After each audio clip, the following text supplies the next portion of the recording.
大家好，我是常师傅，今天给大家讲一下这个界面纸的用途和使用的一个方法。很多小伙伴他分不清这个界面纸的作用到底是什么。那简单一点的来说这个界面纸可以消除一些物体与物体静止界面的一个异响和一个磨损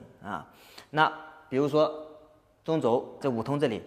五通的这个螺纹处我们可以给它抹上一个界面纸，防止它这个异响和进水，这是一点。当然，一般很多小伙伴用不到。那很多小伙伴用到是哪里呢？比如说这里，很多小伙伴们他自己洗车的时候他会担心他这个塔基什么进水。像这种为了防止它进水或者说是